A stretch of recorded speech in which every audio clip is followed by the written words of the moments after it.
Hello students, welcome to MOS classes. इस video में हम 8th क्लास मैथ एनसीईआरटी की जो नई बुक है उसके chapter number 5 squares and square roots के बेसिक्स को समझेंगे। इस चैप्टर में हम समझेंगे कि स्क्वायर्स क्या होते हैं और स्क्वायर रूट्स क्या होते हैं। हम किसी नंबर का स्क्वायर कैसे फाइंड करते हैं और हम किसी नंबर का स्क्वायर रूट कैसे फाइंड करते हैं।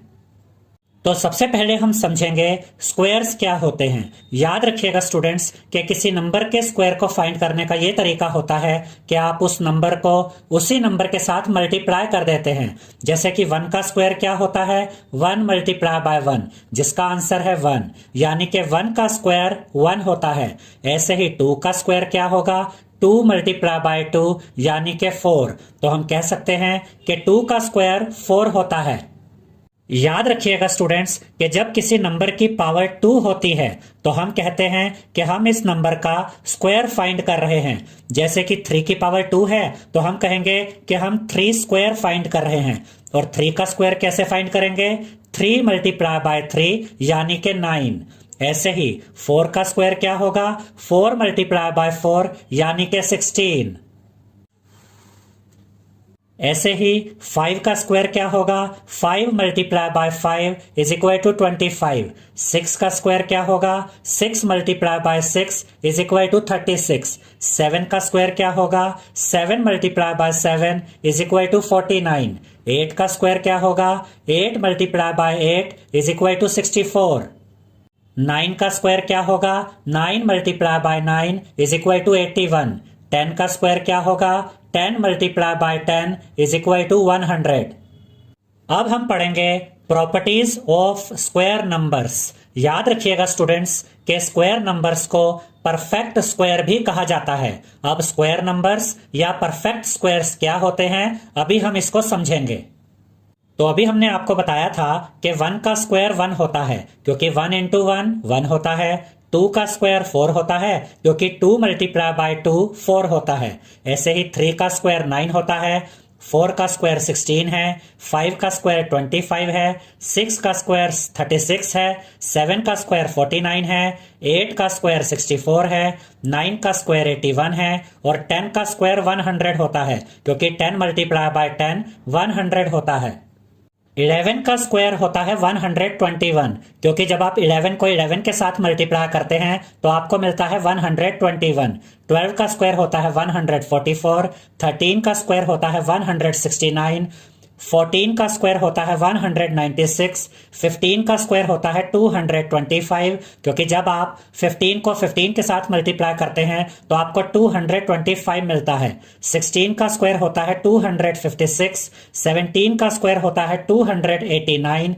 18 का स्क्वायर होता है 324। 19 का स्क्वायर होता है 361 और 20 का स्क्वायर होता है 400। अब सबसे पहले हम देखते हैं कि स्क्वायर नंबर्स यानी कि परफेक्ट स्क्वायर क्या होते हैं। फॉर एग्जांपल 2 का स्क्वायर होता है 4, तो 4 एक स्क्वायर नंबर है यानी कि एक परफेक्ट स्क्वायर है क्योंकि ये नंबर 2 को 2 बार 2 से ही मल्टीप्लाई करने पर आता है।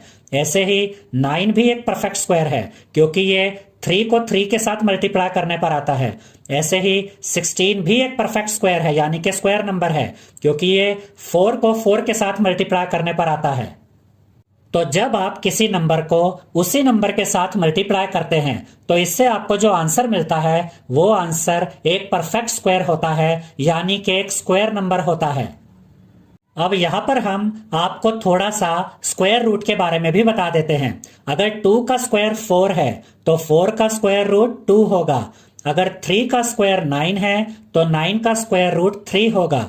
ऐसे ही अगर 7 का स्क्वायर 49 है तो 49 का स्क्वायर रूट 7 होगा। तो जब हम ये कहते हैं कि 9 का स्क्वायर रूट 3 है तो इसका ये मतलब होता है कि 3 वो नंबर है जिसको 2 बार मल्टीप्लाई करने पर 9 आता है। और जब हम कहते हैं कि 64 का स्क्वायर रूट 8 है तो इसका यह मतलब होता है कि 8 वो नंबर है जिसको 2 बार मल्टीप्लाई करने पर 64 आता है। अब इस प्रॉपर्टी को बहुत ध्यान से समझिएगा स्टूडेंट्स कि 11 का स्क्वायर होता है 121 यानी कि जब हम 11 को 11 के साथ मल्टीप्लाई करते हैं तो हमें 121 मिलता है। अब 11 को देखिए, 11 के वंस प्लेस पे यानी कि यूनिट प्लेस पर क्या है 1। तो इससे हमें यह पता चलता है कि जब भी आप किसी ऐसे नंबर का स्क्वायर फाइंड करते हैं जिसके यूनिट प्लेस पर 1 होता है, तो इसका जो स्क्वायर हमें मिलता है स्टूडेंट्स, उसके यूनिट प्लेस में भी 1 होता है। अब मान लीजिए कि आपसे कोई ये पूछता है कि अगर आप 11 का स्क्वायर फाइंड करते हैं तो जो स्क्वायर आपको मिलेगा उसके यूनिट प्लेस पर क्या होगा। तो इसके लिए आपको 11 को 11 के साथ पूरा मल्टीप्लाई करके देखने की जरूरत नहीं है। आप यहाँ पर यूनिट प्लेस पर देखिए क्या है 1 है, आप 1 को 1 के साथ मल्टीप्लाई कीजिए, क्या आता है 1। तो आप बताएंगे कि जो भी स्क्वायर मिलेगा 11 का उसके यूनिट प्लेस में 1 होगा। ऐसे ही 12 का स्क्वायर होता है 144। अब अगर आपसे कोई ये पूछे कि अगर आप 12 का स्क्वायर फाइंड करते हैं यानी कि जब आप 12 को 12 के साथ मल्टीप्लाई करते हैं तो जो आंसर आपको मिलता है उसके यूनिट प्लेस पर क्या होगा, तो आपको इसके लिए 12 को 12 के साथ मल्टीप्लाई करके देखने की जरूरत नहीं है। आप इस डिजिट को देखिए जो यूनिट प्लेस पर है, यहाँ पर 2 है, आप 2 को 2 के साथ मल्टीप्लाई कीजिए, क्या मिलेगा 4। तो आप बताएंगे कि 12 का जो भी स्क्वायर आएगा उसके यूनिट प्लेस पर 4 होगा। 13 का स्क्वायर होता है 169। अब अगर आपसे यह पूछा जाए कि 13 का जो स्क्वायर होता है उसके यूनिट प्लेस पर क्या आएगा, तो आप इस 3 को 3 के साथ मल्टीप्लाई कीजिए और 3 इंटू 3 9 होता है। तो आप बता सकते हैं कि 13 का जो भी स्क्वायर होगा उसके यूनिट प्लेस में 9 आएगा। ऐसे ही 14 का स्क्वायर होता है 196। तो अगर आपसे कोई ये पूछे कि 14 का स्क्वायर जो हमें मिलेगा उसके यूनिट प्लेस पर क्या होगा बताइए, तो आप 4 को 4 के साथ मल्टीप्लाई कीजिए, आपको क्या मिलता है 16। यहां पर यूनिट प्लेस पर क्या है 6। तो आप बता सकते हैं कि 14 का जो भी स्क्वायर आएगा उसके यूनिट प्लेस पर 6 होगा। ऐसे ही 15 का स्क्वायर होता है 225। और आपसे अगर यह पूछा जाए कि 15 का जो स्क्वायर होता है बताइए उसके यूनिट प्लेस पर क्या आएगा, तो आप 5 को 5 के साथ मल्टीप्लाई कीजिए, आपको मिलेगा 25। 25 में यूनिट प्लेस पर क्या है 5। तो आप बता सकते हैं कि 15 का जो स्क्वायर होगा उसके यूनिट प्लेस पर 5 होगा। ऐसे ही 16 का स्क्वायर होता है 256। और आपसे अगर ये पूछा जाए कि 16 का जो स्क्वायर आएगा उसमें यूनिट प्लेस पर क्या होगा बताइए, तो आप 6 को 6 के साथ मल्टीप्लाई करेंगे तो आपको मिलेगा 36। 36 में यूनिट प्लेस पर 6 होता है। तो आप बता सकते हैं कि 16 का जो भी स्क्वायर आएगा उसके यूनिट प्लेस में 6 होगा। 17 का स्क्वायर होता है 289। 7 का स्क्वायर क्या होता है 49। 49 के यूनिट प्लेस पर 9 आता है। तो कोई भी ऐसा नंबर जिसके यूनिट प्लेस पर 7 होता है और आप उसका स्क्वायर फाइंड करते हैं तो इससे जो स्क्वायर आपको मिलता है उसके यूनिट प्लेस पर 9 होता है। 18 का स्क्वायर होता है 324। अब यहां पर यूनिट प्लेस पर 8 है, 8 को 8 के साथ मल्टीप्लाई करें तो आपको मिलेगा 64। 64 में यूनिट प्लेस पर 4 होता है। तो कोई भी ऐसा नंबर जिसके यूनिट प्लेस पर 8 हो और आप इस नंबर का स्क्वायर फाइंड करें तो जो स्क्वायर आपको मिलेगा उसके यूनिट प्लेस में 4 होगा। 19 का स्क्वायर होता है 361। यहां पर यूनिट प्लेस पे क्या है 9। 9 को 9 के साथ मल्टीप्लाई करें तो 81 मिलता है। 81 में यूनिट प्लेस पर 1 होता है। तो कोई भी ऐसा नंबर जिसमें यूनिट प्लेस पर 9 हो और आप इस नंबर का स्क्वायर फाइंड करें तो जो स्क्वायर आपको मिलेगा उसके यूनिट प्लेस में 1 होगा। 20 का स्क्वायर होता है 400। अब यहां पर ध्यान से देखिए, जब भी आप किसी इस तरह के नंबर का स्क्वायर फाइंड करते हैं जैसे कि 10 का स्क्वायर या 20 का स्क्वायर, तो देखिए क्या होता है। 10 का स्क्वायर यानी कि 10 मल्टीप्लाई बाय 10 100 होता है। यहां पर 1 0 है, यहां पर कितनी जीरो आ गई 2 0। यानी कि जब आप किसी ऐसे नंबर का जैसे कि 10 का स्क्वायर फाइंड करते हैं तो जो नंबर ऑफ जीरोज होती हैं वो डबल हो जाती हैं।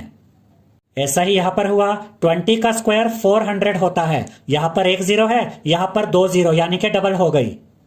ये भी याद रखिएगा स्टूडेंट्स कि जो इस तरह के परफेक्ट स्क्वायर होते हैं इनमें नंबर ऑफ जीरोस इवन होती हैं। यहां पर अगर हम 1 0 और लगा दे तो ये 1000 बन जाएगा और तब नंबर ऑफ जीरोस 3 होंगी यानी कि ओड। फिर ये एक परफेक्ट स्क्वायर नहीं रहेगा।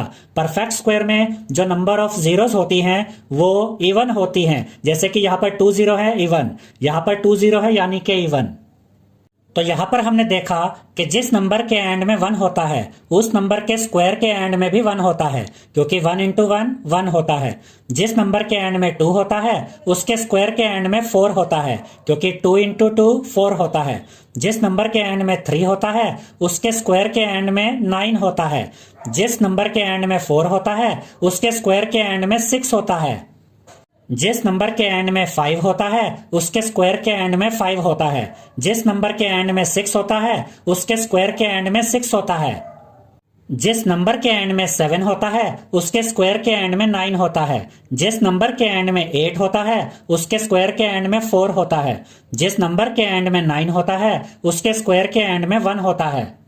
और जब हम ऐसे नंबर्स का स्क्वायर फाइंड करते हैं जैसे कि 10, 20, 30 या 500 या 600, तो इनके जो स्क्वायर हमें मिलते हैं उनमें नंबर ऑफ जीरोस यहाँ के कंपैरिजन में डबल हो जाते हैं। 1 जीरो है तो 2 जीरो हो जाएंगे, 3 जीरो हैं तो 6 जीरो हो जाएंगे, 5 जीरो हैं तो 10 जीरो हो जाएंगे। अब ध्यान से देखिए स्टूडेंट्स कि ये सभी परफेक्ट स्क्वायर्स हैं और जो परफेक्ट स्क्वायर्स होते हैं उनके यूनिट प्लेस पर या तो आपको 1 मिलता है या 4 मिलता है या 9 मिलता है या 6 मिलता है या 5 मिलता है या 0 मिलता है।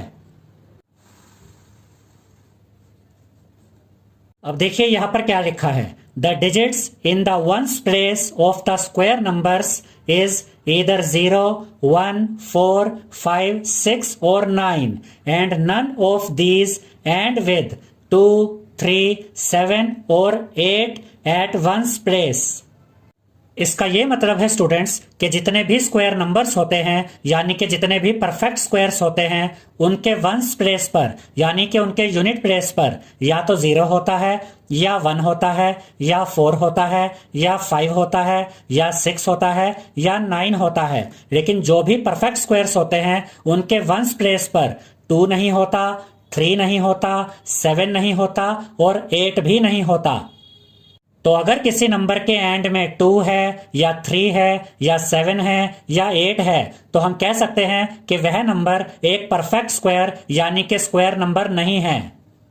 अब यहाँ पर बच्चे कई बार ये गलती कर देते हैं कि उन्हें ऐसा लगता है कि जिस नंबर के एंड में 0 हो या 1 हो या 4 हो या 5 या 6 या 9 हो तो ऐसे सभी नंबर स्क्वायर नंबर होते हैं यानी कि परफेक्ट स्क्वायर होते हैं। लेकिन ऐसा नहीं होता। अगर किसी नंबर के एंड में 0, 1, 4, 5, 6 या 9 है तो ऐसा नंबर परफेक्ट स्क्वायर हो भी सकता है और नहीं भी।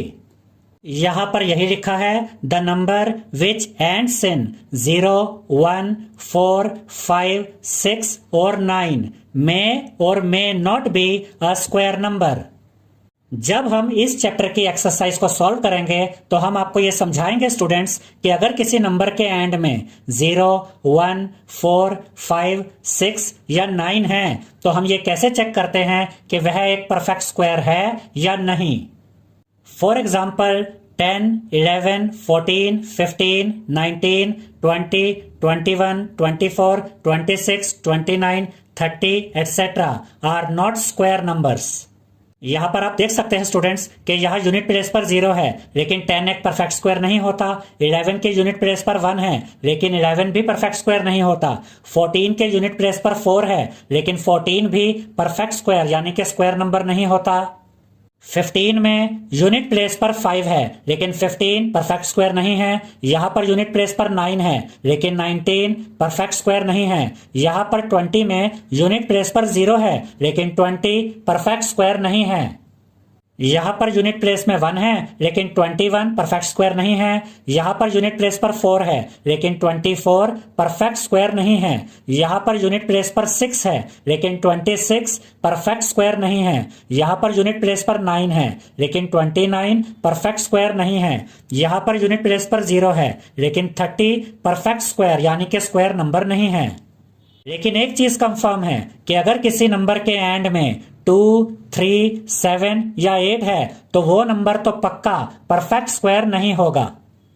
और अगर किसी नंबर के एंड में 0, 1, 4, 5, 6 या 9 है तो ऐसा नंबर परफेक्ट स्क्वायर हो भी सकता है और नहीं भी। अब हम देखेंगे नंबर्स बिटवीन स्क्वायर नंबर्स यानी कि हम स्क्वायर नंबर्स के बीच में परफेक्ट स्क्वायर्स के बीच में नंबर्स कैसे फाइंड करते हैं। अब इसका क्या मतलब होता है इसे हम इस एग्जांपल के द्वारा समझते हैं। इस एग्जांपल में हमसे कहा गया है how many numbers lie between squares of the following numbers. और फर्स्ट पार्ट में हमें दिया गया है 4 एंड 5 और हमें यह बताना है कि 4 के स्क्वायर यानी कि 16 और 5 के स्क्वायर यानी कि 25 के बीच में कितने नंबर होते हैं। अब देखिए स्टूडेंट्स, 4 का स्क्वायर होता है 16 क्योंकि 4 मल्टीप्लाई बाय 4 16 होता है और 5 का स्क्वायर होता है 25। अब हमें 4 के स्क्वायर यानी कि 16 और 5 के स्क्वायर यानी कि 25 के बीच में कितने नंबर्स आते हैं ये बताना है। तो इसका एक तरीका तो ये है कि आप 16 और 25 के बीच में आने वाले सभी नंबर्स को काउंट करें, जैसे कि 17, 18, 19, 20, 21, 22, 23, 24। ये सभी नंबर्स 16 और 25 के बीच में आते हैं और ये कितने नंबर्स हैं 1, 2, 3, 4, 5, 6, 7 एंड 8। तो अब हम ये कह सकते हैं कि 4 के स्क्वायर यानी कि 16 और 5 के स्क्वायर यानी कि 25 के बीच में 8 नंबर्स आते हैं, लेकिन ये एक लेंथी मेथड है, एक लंबा मेथड है जिसमें टाइम ज्यादा लगता है। ऐसे ही अगला एग्जांपल है कि अगर आपको यह बताना हो कि 6 के स्क्वायर यानी कि 36 और 7 के स्क्वायर यानी कि 49 के बीच में कितने नंबर्स आते हैं, तो आप ये इस तरीके से पता कर सकते हैं कि 36 और 49 के बीच में ये सभी नंबर्स आते हैं 37, 38, 39, 40, 41, 42, 43, 44, 45, 46, 47, 48 और ये कितने नंबर्स हैं 1, 2, 3, 4, 5, 6, 7, 8, 9, 10, 11 एंड 12। तो अब आप कह सकते हैं कि 6 के स्क्वायर यानी कि 36 और 7 के स्क्वायर यानी कि 49 के बीच में 12 नंबर्स आते हैं, लेकिन ये एक लेंथी मेथड है जिसमें काफी टाइम लगता है। अब इसी क्वेश्चन को हम एक शॉर्ट मेथड से, एक शॉर्ट तरीके से सॉल्व कर सकते हैं। हमें पता करना है कि 4 के स्क्वायर और 5 के स्क्वायर के बीच में कितने नंबर्स आते हैं, तो हम इन दोनों नंबर्स को यहां पर ऐड कर देंगे 4 प्लस 5 और इनके सम में से माइनस कर देंगे यानी कि सब्ट्रैक्ट कर देंगे 1 को। 4 प्लस 5 होता है 9, तो यहां पर हम लिखेंगे 9 माइनस 1 यहां पर एज इट इज आ जाएगा। 9 माइनस 1 क्या होता है 8, तो यहां पर हम लिखेंगे 8 नंबर्स, यानी कि 4 के स्क्वायर और 5 के स्क्वायर के बीच में 8 नंबर्स होते हैं। लेकिन यहां पर आपको यह भी ध्यान रखना है स्टूडेंट्स कि ये मेथड हम तभी यूज कर सकते हैं जब हमें दो कंसेक्यूटिव नंबर्स के स्क्वायर्स के बीच में नंबर्स पता करने हो। कंसेक्यूटिव नंबर्स का मतलब होता है स्टूडेंट्स एक के बाद एक आने वाले नंबर्स, जैसे कि 4 के बाद 5 आता है तो ये दोनों कंसेक्यूटिव नंबर्स है। 6 के बाद 7 आता है तो ये दोनों भी कंसेक्यूटिव नंबर्स हैं। अगर यहां पर क्वेश्चन ऐसे होता कि 4 के स्क्वायर और 7 के स्क्वायर के बीच में नंबर्स पता कीजिए, तो 4 और 7 कंसेक्यूटिव नंबर्स नहीं हैं, तब हम ये मेथड यूज नहीं कर सकते थे। तो 4 के स्क्वायर और 5 के स्क्वायर के बीच में 8 नंबर्स होते हैं। सेकंड पार्ट में हमें बताना है कि 6 के स्क्वायर और 7 के स्क्वायर के बीच में कितने नंबर्स होते हैं। अब आप यहां पर देख सकते हैं कि 6 एंड 7 कंसेक्यूटिव नंबर्स हैं, तो हम इस मेथड को यूज कर सकते हैं। यहां पर हम इन दोनों नंबर्स को ऐड कर देंगे और लिखेंगे 6 प्लस 7 और इन दोनों के सम में से माइनस कर देंगे 1 को। 6 प्लस 7 13 होता है, तो यहां पर हम लिखेंगे 13 माइनस 1 यहां पर एज इट इज आ जाएगा। जब आप 13 में से माइनस करेंगे 1 को तो आपको मिलेगा 12, तो यहां पर आप लिखेंगे 12 नंबर्स, यानी कि 6 के स्क्वायर और 7 के स्क्वायर के बीच में 12 नंबर्स होते हैं। अब हम देखेंगे एडिंग ओड नंबर्स, यानी कि ओड नंबर्स को ऐड करने का भी एक मेथड होता है। हम इसे एग्जांपल के द्वारा समझेंगे। Without adding find the sum 1 plus 3 plus 5, यानी कि हमें इन्हें सिंपल तरीके से ऐड नहीं करना, जैसे कि 1 प्लस 3 4 होता है, 4 प्लस 5 9 होता है। हमें इसे इस तरीके से ऐड नहीं करना, बल्कि एक दूसरे मेथड से इनका सम बताना है। याद रखिएगा स्टूडेंट्स कि सबसे छोटा ओड नंबर होता है 1, उससे बड़ा ओड नंबर होता है 3, उससे बड़ा ओड नंबर होता है 5।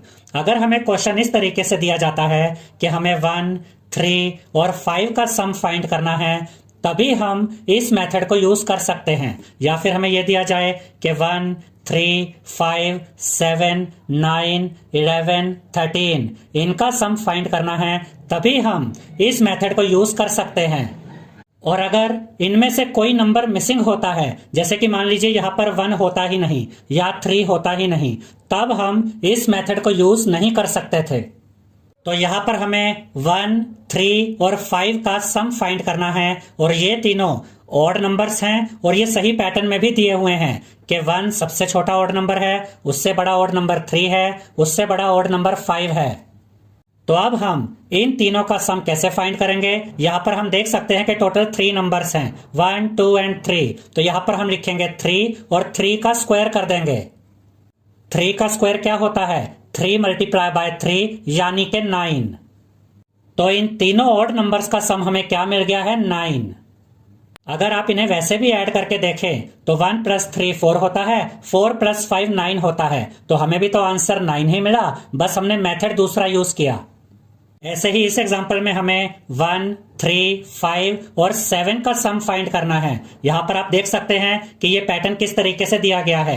सबसे छोटा ऑड नंबर 1, उससे बड़ा ऑड नंबर 3, उससे बड़ा ऑड नंबर 5 और उससे बड़ा ऑड नंबर 7, और हमें इन सब का सम फाइंड करना है। तो हम इसी मेथड को यहां पर यूज कर सकते हैं। तो यहां पर टोटल कितने नंबर्स हैं? 1, 2, 3, 4। तो यहां पर हम लिखेंगे 4 का स्क्वायर यानी कि 4 मल्टीप्लाई बाय 4 जो होता है 16, यानी कि इन चारों ऑड नंबर्स का सम है 16। अब हम देखेंगे finding the square of a number, यानी कि किसी नंबर का स्क्वायर कैसे फाइंड करते हैं। अब हम इसका एक और मेथड देखेंगे। हम इसे एग्जाम्पल्स के द्वारा समझते हैं। Find the square of the following numbers without actual multiplication. और फर्स्ट पार्ट में हमें दिया गया है 39। अब 39 का स्क्वायर फाइंड करने का एक तरीका तो यह है कि हम 39 को मल्टीप्लाई कर दे 39 के साथ, इससे हमें 39 का स्क्वायर मिल जाएगा। लेकिन क्वेश्चन में हमें मल्टीप्लिकेशन करने के लिए मना कर दिया गया है। तो 39 का स्क्वायर फाइंड करने के लिए हमें दूसरा मेथड यूज करना है। अब देखिए स्टूडेंट्स, हमें 39 का स्क्वायर फाइंड करना है। तो 39 को हम इस तरीके से भी लिख सकते हैं, 30 + 9, यानी कि हम 30 + 9 कहें या 39 कहें, बात एक ही है। तो अब हम 30 + 9 का स्क्वायर फाइंड करेंगे। अब यहां पर एक आइडेंटिटी यूज होती है, आइडेंटिटी यानी कि फॉर्मूला, और ये आइडेंटिटी है a + b whole square is equal to a² + b² + 2ab।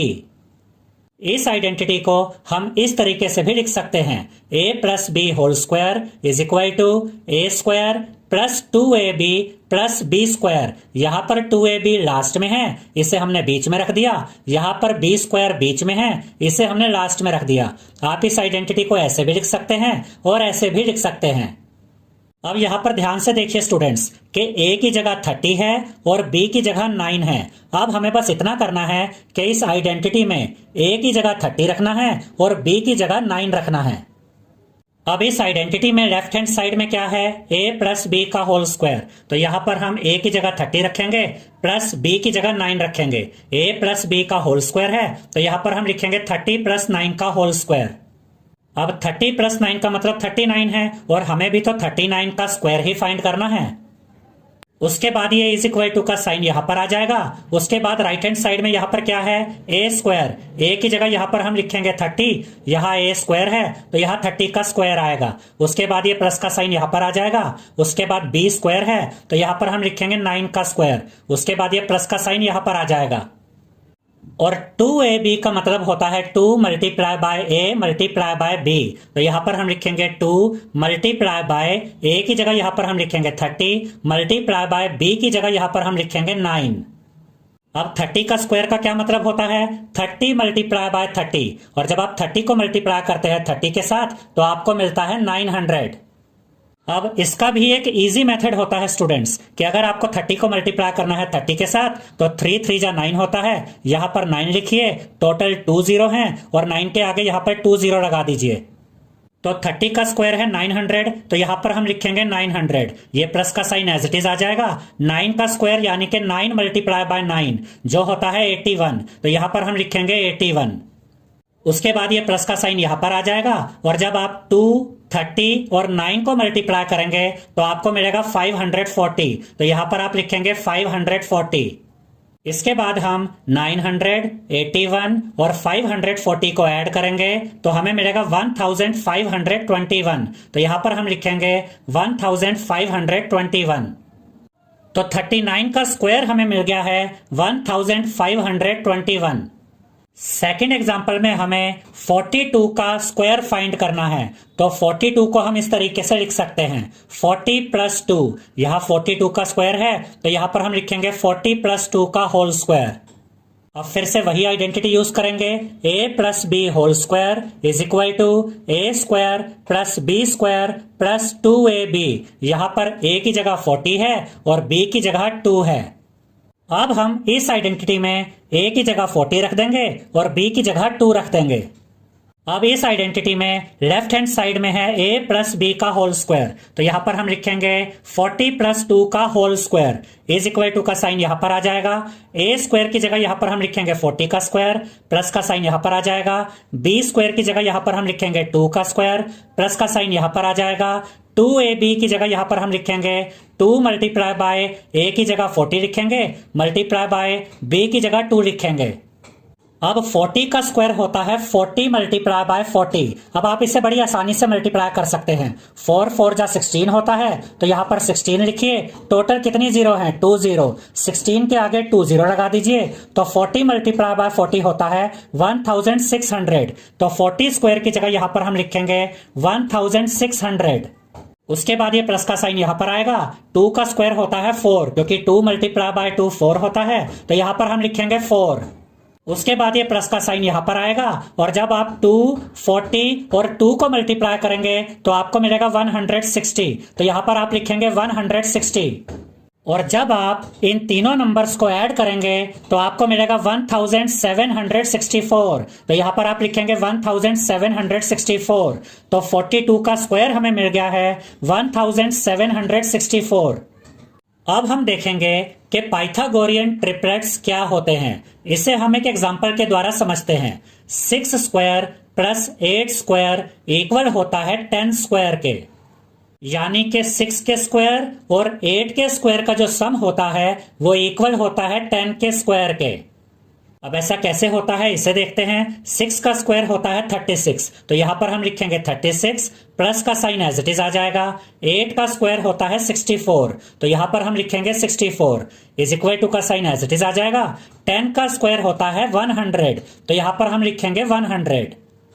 अब अगर आप 36 और 64 को ऐड करें तो इनका सम 100 ही होता है और राइट हैंड साइड में भी 100 है, यानी कि 6 का स्क्वायर और 8 का स्क्वायर का जो सम होता है वो इक्वल होता है 10 के स्क्वायर के। और इसे हम कहते हैं पाइथागोरियन ट्रिपलेट, जब दो नंबर के स्क्वायर का सम इक्वल होता है तीसरे नंबर के स्क्वायर के। और यहां पर पाइथागोरियन ट्रिपलेट्स किससे बनेगा? 6 से, 8 से और 10 से, यानी कि 6, 8 और 10 पाइथागोरियन ट्रिपलेट्स हैं। तो यहां पर हम लिखेंगे 6, 8 and 10 आर पाइथागोरियन ट्रिपलेट्स। अब इसे आप दो तरीके से कह सकते हैं कि 6, 8 और 10 पाइथागोरियन ट्रिपलेट्स हैं, या फिर आप ये भी कह सकते हैं कि पाइथागोरियन ट्रिपलेट्स के 3 मेंबर्स हैं, 6, 8 and 10।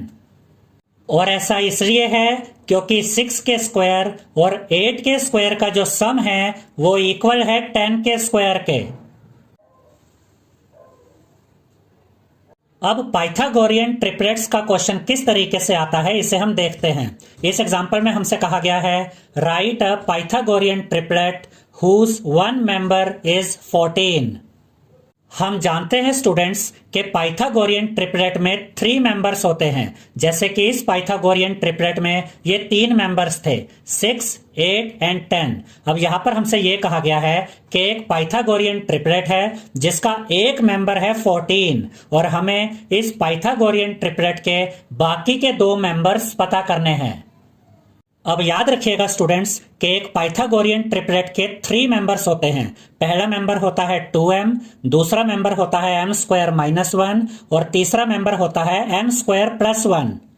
जैसे कि यहां पर जो पहला मेंबर है वो 6 है, यानी कि 2m की जगह यहां पर 6 है। दूसरा मेंबर यानी कि m² - 1 की जगह यहां पर 8 है और तीसरा मेंबर यानी कि m² + 1 की जगह यहां पर 10 है। अब यहाँ पर हमें इस पाइथागोरियन ट्रिपलेट का एक मेंबर दिया गया है 14। तो हम ये मान लेते हैं कि जो ये पहला मेंबर है 2m यही 14 है। तो यहाँ पर हम लिखेंगे late 2m is equal to 14। अब हम m की वैल्यू फाइंड करेंगे और जब हमें m की वैल्यू मिल जाएगी तो m की वैल्यू को हम इन दोनों मेंबर्स में रखकर इन दोनों मेंबर्स की वैल्यू भी फाइंड कर लेंगे। अब हमें इस पाइथागोरियन ट्रिपलेट का पहला मेंबर तो पहले ही पता है कि वो 14 है और फिर हमें इस पाइथागोरियन ट्रिपलेट के बाकी के दोनों मेंबर्स भी मिल जाएंगे। तो पहले हम m की वैल्यू फाइंड करते हैं। अब यहाँ पर है 2m का मतलब होता है 2 मल्टीप्लाई बाय m, यानी कि 2 और m मल्टीप्लाई हो रहे हैं। हमें m की वैल्यू फाइंड करनी है। m को हम यहाँ पर एज इट इज रखेंगे और ये 14 भी अपनी जगह पर रहेगा और ये जो 2 यहाँ मल्टीप्लाई में है, जब हम इस 2 को राइट हैंड साइड में लेकर आएंगे तो यहाँ पर आकर ये 2 डिवाइड में आ जाएगा। अब 14 और 2 को सॉल्व किया जा सकता है क्योंकि ये दोनों नंबर्स 2 की टेबल में आते हैं। तो हम इन दोनों नंबर्स को 2 से काटेंगे। अब देखिए 2 1 जा 2 और यहाँ पर देखिए 2 7 जा 14। तो m की वैल्यू हमें मिल गई है 7। अब हम m की वैल्यू 7 को पहले तो इस मेंबर में रखेंगे जिससे कि हमें सेकंड मेंबर मिल जाएगा और फिर हम m की वैल्यू 7 को इस मेंबर में रखेंगे जिससे हमें थर्ड मेंबर भी मिल जाएगा। तो पहले हम इस मेंबर को यहां पर लिखेंगे m square minus 1 is equal to m की जगह यहां पर हम लिखेंगे 7 क्योंकि m की वैल्यू हमें 7 मिली थी। यहां m का स्क्वायर है तो यहां पर हम लिखेंगे 7 का स्क्वायर माइनस 1 यहां पर एज इट इज आ जाएगा। 7 का स्क्वायर यानी कि 7 मल्टीप्लाई बाय 7 जो होता है 49। तो यहां पर हम लिखेंगे 49 माइनस 1 यहां पर एज इट इज आ जाएगा। 49 में से 1 माइनस करेंगे तो आपको मिलेगा 48। तो यहां पर हम लिखेंगे 48। तो इस तरह से m स्क्वायर माइनस 1 की वैल्यू हमें मिल गई है 48 और m स्क्वायर माइनस 1 इस पाइथागोरियन ट्रिपलेट का सेकंड मेंबर है। तो हम कह सकते हैं कि इस पाइथागोरियन ट्रिपलेट का सेकंड मेंबर हमें मिल गया है 48। इस पाइथागोरियन ट्रिपलेट का थर्ड मेंबर है m स्क्वायर प्लस 1। अब हम m स्क्वायर प्लस 1 में m की वैल्यू 7 रखेंगे। तो यहाँ पर हम लिखेंगे m square plus 1 is equal to, यहाँ m स्क्वायर है तो यहाँ पर हम लिखेंगे 7 स्क्वायर प्लस 1 यहाँ पर एज इट इज आ जाएगा। 7 का स्क्वायर होता है 49 तो यहाँ पर हम लिखेंगे 49 प्लस 1 यहाँ पर एज इट इज आ जाएगा। अब हम 49 और 1 को ऐड करेंगे तो हमें मिलेगा 50। तो यहाँ पर हम लिखेंगे 50।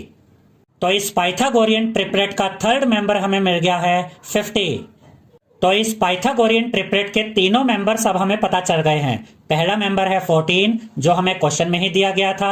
दूसरा मेंबर है 48 जो हमने यहाँ पर फाइंड किया। तीसरा मेंबर है 50 जो हमने यहाँ पर फाइंड किया। तो यहाँ पर हम लिखेंगे 14, 48 एंड 50 आर पाइथागोरियन ट्रिपलेट्स। इसका ये मतलब है स्टूडेंट्स कि अगर हम इन दोनों नंबर्स के स्क्वायर को ऐड करते हैं तो उसका जो आंसर आता है वो इस नंबर के स्क्वायर के इक्वल आता है। अब हम सीखेंगे कि स्क्वायर रूट्स कैसे फाइंड करते हैं। याद रखिएगा स्टूडेंट्स कि अगर 5 का स्क्वायर 25 होता है तो 25 का स्क्वायर रूट 5 होता है। और जब हम ये कहते हैं कि 25 का स्क्वायर रूट 5 है तो इसका ये मतलब होता है कि 5 वो नंबर है जिसका स्क्वायर करने पर 25 आता है।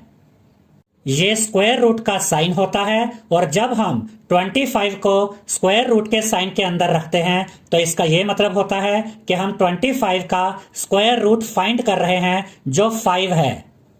अब स्क्वायर रूट फाइंड करने के 3 मेथड्स हैं, यानी कि 3 मेथड हैं और हम 1 बाय 1 आपको तीनों मेथड समझाएंगे स्क्वायर रूट फाइंड करने के।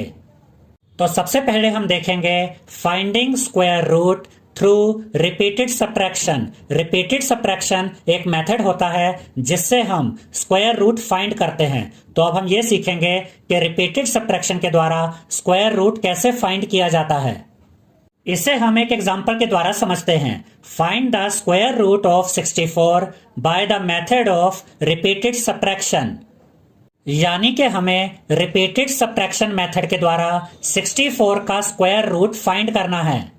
अब इस मेथड में क्या होता है, सबसे पहले तो आप 64 को यहां पर लिखिए जिसका स्क्वायर रूट हमें फाइंड करना है, और 64 में से आप सबसे छोटे ओड नंबर यानी कि 1 को माइनस कर दीजिए। जब आप 64 में से माइनस करेंगे 1 को तो आपको मिलेगा 63, तो यहां पर आप लिखेंगे 63। अब ये जो 63 हमें मिला, इस 63 को आप यहां पर लिखिए और इसमें से माइनस कर दीजिए अगले ओड नंबर यानी कि 3 को। जब आप 63 में से माइनस करेंगे 3 को तो आपको मिलेगा 60, तो यहां पर आप लिखेंगे 60। अब आप इस 60 को यहां पर लिख लीजिए और इस 60 में से माइनस कर दीजिए अगले ओड नंबर 5 को। जब आप 60 में से माइनस करेंगे 5 को तो आपको मिलेगा 55, तो यहां पर आप लिखेंगे 55। और ये प्रोसेस तब तक चलता रहेगा जब तक कि यहां पर 0 नहीं आ जाता।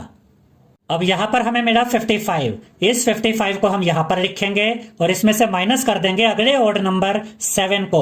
55 में से जब आप माइनस करेंगे 7 को तो आपको मिलेगा 48, तो यहां पर आप लिखेंगे 48। अब आप इस 48 को यहां पर लिखेंगे और 48 में से माइनस करेंगे अगले ओड नंबर 9 को। 48 में से जब आप माइनस करेंगे 9 को तो आपको मिलेगा 39, तो यहां पर आप लिखेंगे 39।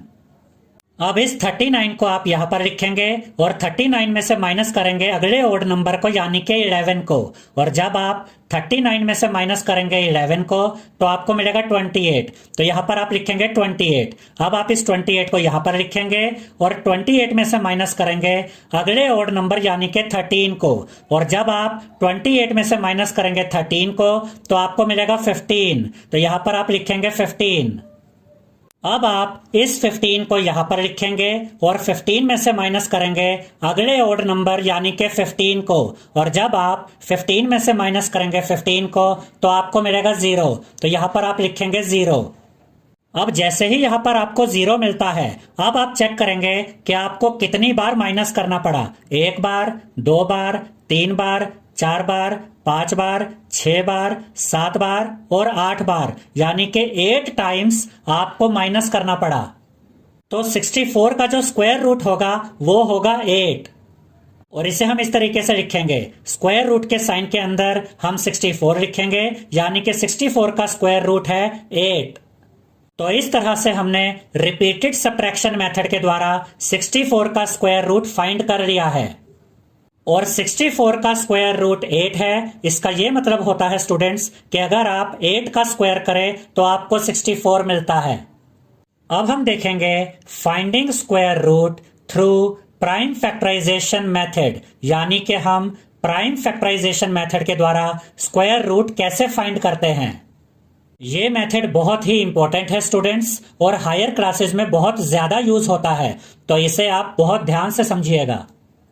तो प्राइम फैक्टराइजेशन मेथड को समझने के लिए हम इस एग्जांपल को देखते हैं। Find the square root of 81 by prime factorization method, यानी कि हमें प्राइम फैक्टराइजेशन मेथड के द्वारा 81 का स्क्वायर रूट फाइंड करना है। तो सबसे पहले हम 81 के प्राइम फैक्टर्स फाइंड करेंगे। तो हम इस तरह से 81 को यहां पर लिख लेंगे और 81 को हम डिवाइड करेंगे 3 से, क्योंकि 3 एक प्राइम नंबर है और हमें 81 के प्राइम फैक्टर्स ही फाइंड करने हैं। तो अब हम 81 को डिवाइड करेंगे 3 से, तो यहां पर हम लिखेंगे 3 2 जा 6 होता है, 8 में से 6 गया 2 बचा, 2 and 1 21, 3 7 जा 21 होता है। अब यहां पर बचा 27 भी 3 से डिवाइड होगा, क्योंकि 3 एक प्राइम नंबर है, तो यहां पर हम लिखेंगे 3 9 जा 27।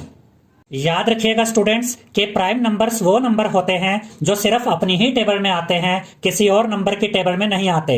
अब यहां पर बचा 9, तो 9 को भी हम 3 से डिवाइड करेंगे, क्योंकि 3 एक प्राइम नंबर है, तो यहां पर हम लिखेंगे 3 जा 9। अब यहां पर बचा 3 को हम डिवाइड करेंगे 3 से, क्योंकि 3 एक प्राइम नंबर है, तो यहां पर हम लिखेंगे 3 1 जा 3। जैसे ही यहां पर 1 बचा तो हमें 81 के प्राइम फैक्टर्स मिल गए हैं। 3 कितनी बार आया है? 4 टाइम्स। और जब हम ये कहते हैं कि 81 के प्राइम फैक्टर्स हमें ये मिल गए हैं, तो इसका ये मतलब होता है कि अगर हम इन प्राइम फैक्टर्स को मल्टीप्लाई कर दें तो हमें वापस 81 ही मिल जाता है। अब यहां पर हम लिखेंगे स्क्वायर रूट 81, क्योंकि हमें 81 का स्क्वायर रूट फाइंड करना है, इज इक्वल टू, यहां पर भी हम स्क्वायर रूट का साइन बनाएंगे। स्क्वायर रूट के अंदर हम इस 81 को इस तरह से लिखेंगे 3 multiply by 3 multiply by 3 multiply by 3। कि यहाँ पर 3 कितनी बार आया था 1 2 3 4 टाइम्स, तो यहाँ पर हमने 3 को 3 के साथ ही 4 बार मल्टीप्लाई किया। अब याद रखिएगा स्टूडेंट्स कि आप स्क्वायर रूट 81 बोले या square root 3 multiply by 3 multiply by 3 multiply by 3 बोले, बात एक ही है, क्योंकि जब आप 3 को 3 के साथ 4 बार मल्टीप्लाई करते हैं तो आपको वापस 81 ही मिल जाता है। अब हम यहाँ पर इन नंबर्स का पेयर बनाएंगे। देखिए एक पेयर तो ये बन गया 3 मल्टीप्लाई बाय 3 और दूसरा पेयर यहाँ पर बन गया 3 मल्टीप्लाई बाय 3। और पेयर हमेशा सेम नंबर्स का बनता है। ये जो 3 मल्टीप्लाई बाय 3 है ये दोनों सेम नंबर है, इसीलिए इनका पेयर यहाँ पर बना। ऐसे ही यहाँ पर ये सेम नंबर है, इसलिए इनका पेयर यहाँ पर बना। और जब स्क्वायर रूट के अंदर पेयर बन जाता है तो ये पेयर स्क्वायर रूट को ब्रेक करके बाहर आ जाता है और हम सिंगल नंबर लिखते हैं। अब यहाँ पर जो पेयर है वो है 3 मल्टीप्लाई बाय 3। जब ये अपने स्क्वायर रूट को ब्रेक करके बाहर आएगा तो हम सिंगल 3 लिखेंगे, उसके बाद ये मल्टीप्लाई का साइन आएगा। अब यहाँ पर भी ये पेयर है 3 मल्टीप्लाई बाय 3, ये पेयर भी अपने स्क्वायर रूट को ब्रेक करके बाहर आएगा, तो यहाँ पर हम सिंगल 3 लिखेंगे। और अब यहां से ये स्क्वायर रूट का साइन भी हट गया है और आपको ये ध्यान रखना है कि यहां पर कोई भी नंबर स्क्वायर रूट के अंदर बचना नहीं चाहिए, क्योंकि अगर एक भी नंबर स्क्वायर रूट के अंदर रह जाता है तो स्क्वायर रूट खत्म नहीं होता है। अब हम 3 को मल्टीप्लाई करेंगे 3 के साथ तो हमें मिलेगा 9, तो यहां पर हम लिखेंगे 9, तो 81 का स्क्वायर रूट हमें मिल गया है 9। नेक्स्ट एग्जाम्पल में हमें प्राइम फैक्टराइजेशन मेथड का यूज करके 400 का स्क्वायर रूट फाइंड करना है। तो हम 400 को इस तरह से यहां पर लिखेंगे और 400 को डिवाइड करेंगे 2 से, क्योंकि 2 एक प्राइम नंबर है और 400 2 की टेबल में आता है। तो यहां पर हम लिखेंगे 2 2 जा 4, ये 2 0 बची, ये 2 0 यहां पर आ जाएंगी। अब यहां पर बचा 200 को भी हम 2 से डिवाइड करेंगे, क्योंकि 2 एक प्राइम नंबर है। तो यहां पर हम लिखेंगे 2 1 जा 2, ये 2 0 बची, ये 2 0 यहां पर आ जाएंगी। अब यहां पर बचा 100 भी 2 से डिवाइड होता है, तो यहां पर हम लिखेंगे 2 5 जा 10, ये 0 बची, ये 0 यहां पर आ जाएगी। अब यहां पर बचा 50 भी 2 से डिवाइड होता है, तो यहां पर हम लिखेंगे 2 2 जा 4, 5 में से 4 गया, 1 बचा, 1 एंड 0 10, 2 5 जा 10। अब यहां पर बचा 25 डिवाइड होता है 5 से, और 5 एक प्राइम नंबर है, तो यहां पर हम लिखेंगे 5 5 जा 25। अब यहां पर बचा 5 डिवाइड होता है 5 से, तो यहां पर हम लिखेंगे 5 1 जा 5। तो 400 के ये फैक्टर्स यहां पर हमें मिल गए हैं और हमें 400 का स्क्वायर रूट फाइंड करना है। तो हम स्क्वायर रूट के अंदर 400 को इस तरह से लिखेंगे। यहां पर हम लिखेंगे square root 400 is equal to, यहां पर भी स्क्वायर रूट का ये साइन बनाएंगे और उसके अंदर हम 400 के ये सभी फैक्टर्स यहां पर मल्टीप्लाई कर देंगे। तो यहां पर हम लिखेंगे 2 multiply by 2 multiply by 2 multiply by 2 multiply by 5 multiply by 5, क्योंकि यहां पर आप देख सकते हैं कि 2 यहां पर 4 टाइम्स आया है और 5 यहां पर 2 टाइम्स आया है। अब हम यहां पर पेयर बनाएंगे। देखिए 2 मल्टीप्लाई बाय 2, एक पेयर तो यहां बना, एक पेयर यहां बना 2 मल्टीप्लाई बाय 2, और एक पेयर यहां बना 5 मल्टीप्लाई बाय 5। अब ये पेयर अपने स्क्वायर रूट को ब्रेक करके बाहर आ जाएगा, तो यहां पर हम लिखेंगे 2, उसके बाद ये मल्टीप्लाई का साइन आएगा। ये पेयर अपने स्क्वायर रूट को ब्रेक करके बाहर आ जाएगा, यहां पर हम लिखेंगे 2, उसके बाद ये मल्टीप्लाई का साइन आएगा। उसके बाद ये पेयर अपने स्क्वायर रूट को ब्रेक करके बाहर आ जाएगा और यहां पर हम लिखेंगे 5। और जब हम इन तीनों नंबर्स को मल्टीप्लाई करेंगे तो हमें मिलेगा 20, तो यहां पर हम लिखेंगे 20। तो 400 का स्क्वायर रूट हमें मिल गया है 20। अब हम देखेंगे finding square root by long division method, यानी कि लॉन्ग डिवीजन मेथड के द्वारा स्क्वायर रूट कैसे फाइंड किया जाता है। याद रखिएगा स्टूडेंट्स कि लॉन्ग डिवीजन मेथड को डिवीजन मेथड भी कहा जाता है और प्राइम फैक्टराइजेशन मेथड की तरह यह मेथड भी स्क्वायर रूट फाइंड करने के लिए बहुत इंपॉर्टेंट है और हायर क्लासेस में यूज होता है। तो आप इस मेथड को भी बहुत ध्यान से समझिएगा। तो लॉन्ग डिवीजन मेथड के द्वारा हम स्क्वायर रूट कैसे फाइंड करते हैं, हम इसे एग्जांपल्स के द्वारा समझेंगे। जैसे कि इस एग्जांपल में हमसे कहा गया है find the square root of 729 by long division method, यानी कि हमें लॉन्ग डिवीजन मेथड का यूज करके 729 का स्क्वायर रूट फाइंड करना है।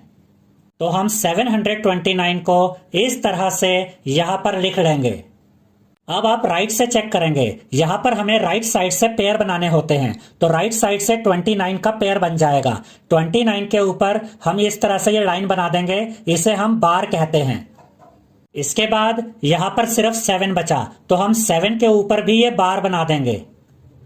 अब ये जो 7 है ये सिंगल डिजिट नंबर है, सबसे पहले हम इसी को सॉल्व करेंगे। अब याद रखिएगा स्टूडेंट्स कि जो नंबर हम यहां पर लिखेंगे वही नंबर हम यहां पर लिखेंगे। अगर हम यहां 2 लिखते हैं तो यहां पर भी 2 लिखेंगे। 2 2 जा 4 होता है तो यहां 4 आ जाएगा। अगर हम यहां पर 3 लिखते हैं तो यहां पर भी 3 लिखेंगे। 3 3 जा 9 होता है तो यहां पर 9 आ जाएगा। अब यहां पर हम लिखते हैं 2 तो यहां पर भी 2 आएगा। 2 2 जा 4 होता है तो यहां पर हम लिखेंगे 4। अब आप सोचेंगे कि यहां पर हमने 2 ही क्यों लिया, अगर हम यहां पर 3 लेते तो यहां पर भी 3 लेना पड़ता। 3 3 जा 9 होता, फिर हमें यहां पर 9 लिखना पड़ता और 9 तो 7 से बड़ा होता है, इसीलिए यहां पर हमने 2 लिखा और यहां पर भी 2 लिखा। 2 2 जा 4 होता है, यहां पर 4 आ गया। अब हम 7 में से 4 को माइनस कर देंगे। अब आप 7 में से 4 को माइनस करेंगे तो यहां पर आएगा 3, तो यहां पर आप लिखेंगे 3। और उसके बाद ये जो 29 है इसे आप एक साथ यहां पर कैरी कर लेंगे और यहां पर ये 29 लिखेंगे। अब यहां पर बचा 329। अब आप इन दोनों नंबर्स को ऐड कर देंगे। 2 + 2 4 होता है, तो यहां पर आप लिखेंगे 4। अब यहां पर है 4। अब इसके बाद यहां पर हम कौन सा नंबर लिखेंगे ये हमें कैसे पता चलेगा। देखिए स्टूडेंट्स, यहां पर एंड में 9 है। अब 9 हमें कब मिलता है, जब हम 3 को 3 के साथ मल्टीप्लाई करते हैं तब भी हमें 9 मिलता है, और जब हम 7 को 7 के साथ मल्टीप्लाई करते हैं तो हमें 49 मिलता है, उसमें भी यूनिट प्लेस पर 9 होता है। अब यहां पर या तो हम 3 लिखेंगे या फिर 7 लिखेंगे। अगर हम यहां पर 3 लिखेंगे तो यहां पर भी 3 आएगा। अगर हम यहां पर 7 लिखेंगे तो यहां पर भी 7 आएगा। तो मान लीजिए कि हम यहां पर 3 लिखते हैं तो ये क्या बन जाएगा, ये बन जाएगा स्टूडेंट्स 43, और यहां पर भी 3 आएगा। तो हम 43 को मल्टीप्लाई करेंगे 3 के साथ। तो हम रफ वर्क में ये कर देखते हैं कि क्या हमें यही नंबर मिल रहा है या नहीं। 3 3 जा 9 और 3 4 जा 12, यानी कि अगर हम यहां पर 3 लिखते हैं तो ये 43 बन जाता है, और यहां पर भी हम 3 लिखेंगे और 43 को 3 से मल्टीप्लाई करने पर 129 आ रहा है, लेकिन हमें तो 329 चाहिए, तो इसका मतलब यहां पर हम 3 नहीं लेंगे। तो अब हम यहां पर 7 ट्राई करते हैं। अगर हम यहां पर 7 लिखते हैं तो ये बन जाएगा 47, तो यहां रफ वर्क में हम लिख लेंगे 47। अगर यहां 7 लिखेंगे तो यहां भी 7 लिखेंगे, तो 47 को हम मल्टीप्लाई करेंगे 7 के साथ। तो यहां पर हम 47 को 7 के साथ मल्टीप्लाई करके देखते हैं। 7 7 जा 49 होता है, तो 49 का 9 यहां पर आ जाएगा और 4 कैरी हो जाएगा। 7 4 जा 28 होता है, 28 + 4 32 होता है। तो देखिए यहां पर हमें क्या मिल गया, 329, और हमें भी तो यही चाहिए था 329। तो यहां पर हम लिखेंगे 7, जिससे ये 47 बन गया। अगर यहां 7 आया है तो यहां भी हम 7 ही लिखेंगे, और जब हम 47 को मल्टीप्लाई करेंगे 7 के साथ तो हमें मिलेगा स्टूडेंट्स 329, और 329 से 329 कैंसिल आउट हो जाएगा, यहां बचेगा 0। याद रखिएगा स्टूडेंट्स कि यहां पर जो ये नंबर हमें मिला 27, यही 27 729 का स्क्वायर रूट है। यहां पर हम लिखेंगे square root of 729 is equal to 27। अब नेक्स्ट एग्जांपल में हमें लॉन्ग डिवीजन मेथड से, जिसे हम डिवीजन मेथड भी कहते हैं, डिवीजन मेथड से 1296 का स्क्वायर रूट फाइंड करना है। तो यहां पर हम 1296 को इस तरह से यहां पर लिख लेंगे। अब हम राइट साइड से पेयर बनाएंगे, तो राइट साइड से 96 का पेयर बन रहा है, तो 96 के ऊपर हम ये बार बना देंगे। उसके बाद यहां पर बचा 12 का भी यहां पर पेयर बन रहा है, तो 12 के ऊपर भी हम ये बार बना देंगे। अब पहले हम इस 12 को सॉल्व करेंगे। अब देखिए स्टूडेंट्स, अगर हम यहाँ पर 2 लिखते हैं तो यहाँ पर भी 2 आएगा। 2 2 जा 4 होता है तो यहाँ पर 4 आ जाएगा और 12 में से 4 माइनस हो सकता है, लेकिन क्या 2 से कोई बड़ा नंबर है जो यहाँ पर हम यूज कर सकते हैं? अगर हम यहाँ पर 3 लिखे तो यहाँ पर भी 3 आएगा। 3 3 जा 9 होता है तो यहाँ पर हम लिखेंगे 9 और 12 में से 9 भी माइनस हो सकता है, तो यहाँ पर हम 3 लिखेंगे और यहाँ पर भी 3 आएगा। 3 3 जा 9 होता है तो यहाँ पर 9 आ जाएगा। अब हो सकता है कोई स्टूडेंट सोचे कि हमने 4 ट्राई क्यों नहीं किया। अगर हम यहाँ पर 4 लिखते हैं तो यहाँ पर भी 4 आएगा। 4 4 जा 16 होता है तो यहाँ पर हमें 16 लिखना पड़ता, और 16 12 में से माइनस नहीं हो पाएगा क्योंकि 16 12 से बड़ा नंबर है, इसलिए यहाँ पर हमने 3 3 जा 9 को यूज किया। अब हम 12 में से माइनस करेंगे 9 को तो हमें मिलेगा 3, तो यहाँ पर हम लिखेंगे 3 और ये जो 96 है इसे हम यहाँ पर लिख देंगे। अब हम इस 3 को और इस 3 को ऐड कर देंगे। 3 + 3 6 होता है तो यहाँ पर हम लिखेंगे 6। अब यहाँ पर है 396। अब हमें इसे सॉल्व करना है। अब यहाँ पर हम कौन सी डिजिट लिखे ये हमें कैसे पता चलेगा? और जो डिजिट हम यहाँ पर लिखेंगे वही डिजिट यहाँ पर भी आएगी। अब देखिए स्टूडेंट्स, यहाँ पर 396 में एंड में 6 है और 6 हमें कब मिलता है? जब हम 4 को 4 से मल्टीप्लाई करते हैं तो हमें मिलता है 16 और 16 के एंड में 6 होता है। ऐसे ही जब हम 6 को 6 के साथ मल्टीप्लाई करते हैं तो हमें मिलता है 36 और 36 के एंड में भी 6 होता है। अब यहाँ पर या तो 4 आएगा या फिर 6 आएगा। तो पहले हम 4 के साथ ट्राई करते हैं। अगर हम यहाँ पर 4 लिखते हैं तो ये बन जाएगा 64। हम यहाँ रफ वर्क में लिख देंगे 64। अगर यहाँ हमने 64 लिखा और यहाँ पर 4 है तो यहाँ पर भी 4 आएगा, यानी कि हम 64 को 4 के साथ मल्टीप्लाई करेंगे। तो यहाँ पर हम 64 को 4 के साथ मल्टीप्लाई करके देखते हैं कि 396 आता है या नहीं। अब देखिए 4 4 जा 16 होता है, 16 का 6 यहाँ पर आया, 1 कैरी हो गया। 4 6 जा 24 होता है, 24 + 1 25 होता है, तो यहाँ पर हम लिखेंगे 25। तो यहाँ पर हमें मिला 256, लेकिन हमें तो क्या चाहिए था? 396। तो 64 को 4 से मल्टीप्लाई करने पर हमारा क्वेश्चन सॉल्व नहीं हुआ, तो हम यहाँ पर 6 ट्राई करेंगे। अगर हम यहाँ पर 6 लिखेंगे तो ये 66 बन जाएगा। यहाँ रफ वर्क में हम लिखते हैं 66, और यहाँ पर अगर हम 6 लिखेंगे तो यहाँ भी 6 आएगा। तो 66 को हम मल्टीप्लाई करेंगे 6 के साथ, तो यहाँ पर हम 66 को 6 के साथ मल्टीप्लाई करके देखते हैं कि 396 आता है या नहीं। अब देखिए स्टूडेंट्स, 6 6 जा 36 होता है, 36 का 6 यहाँ पर आ जाएगा और 3 कैरी आ जाएगा। 6 6 जा 36 होता है, 36 + 3 39 होता है। तो जब हमने 66 को मल्टीप्लाई किया 6 के साथ तो हमें मिला 396, और हमें भी तो 396 ही चाहिए था, तो यहाँ पर हम 6 लिखेंगे और यहाँ पर भी 6 आएगा। और जब हम 66 को मल्टीप्लाई करेंगे 6 के साथ तो हमें मिलेगा 396, तो यहाँ पर हम लिखेंगे 396 और 396 से 396 कैंसिल हो जाएगा, यहाँ पर बचेगा 0। अब जो नंबर यहाँ पर हमें मिला यानी कि 36, यही 36 1296 का स्क्वायर रूट है, तो यहाँ पर हम लिखेंगे square root of 1296 is equal to 36। अब हम देखेंगे square roots of decimal numbers, यानी कि डेसिमल नंबर्स का स्क्वायर रूट कैसे फाइंड किया जाता है, तो इसे हम एग्जांपल के द्वारा समझेंगे। Find the square root of 17.64, यानी कि हमें 17.64 का स्क्वायर रूट फाइंड करना है और ये एक डेसिमल नंबर है, तो हम 17.64 का square root long division method के द्वारा फाइंड करेंगे। तो यहाँ पर हम 17.64 को इस तरह से लिख लेंगे और राइट साइड से हम पेयर बनाएंगे। राइट साइड से 64 का पेयर बन रहा है, तो यहाँ पर 64 के ऊपर हम ये बार बना देंगे। उसके बाद यहाँ पर 17 का भी पेयर बन रहा है, तो 17 के ऊपर भी हम ये बार बना देंगे। अब पहले हम इस 17 को सॉल्व करेंगे। अब जो नंबर हम यहाँ पर लिखेंगे वही नंबर हम यहाँ पर लिखेंगे। 4 4 जा 16 होता है, तो यहाँ पर हम लिखेंगे 4, तो यहाँ पर भी 4 आएगा। 4 4 जा 16 होता है, तो यहाँ पर हम लिखेंगे 16। 17 में से 16 माइनस करेंगे तो हमें मिलेगा 1, तो यहाँ पर हम लिखेंगे 1। अब हम इस 64 को यहाँ पर लिख लेंगे। अब क्योंकि हमने डेसिमल को क्रॉस कर लिया है तो यहाँ पर भी डेसिमल आ जाएगा। अब हम 4 और 4 को ऐड कर देंगे। 4 + 4 8 होता है, तो यहां पर हम लिखेंगे 8।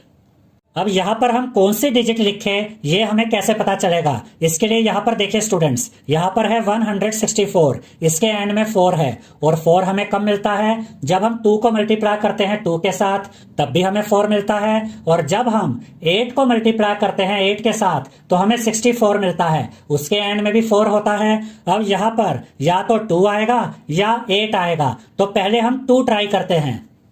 अगर यहां पर हम 2 लिखते हैं तो ये 82 बन जाएगा, तो यहां पर रफ वर्क में हम 82 लिखेंगे। अगर यहां पर 2 आता है तो यहां पर भी 2 आएगा, और हम 82 को मल्टीप्लाई करेंगे 2 के साथ, तो यहां पर हम 82 को मल्टीप्लाई करके देखते हैं 2 के साथ कि 82 को 2 के साथ मल्टीप्लाई करने पर 164 आ रहा है या नहीं। अब देखिए स्टूडेंट्स, 2 2 जा 4 होता है, यहां पर हम लिखेंगे 4। 2 8 जा 16 होता है, यहां पर हम लिखेंगे 16।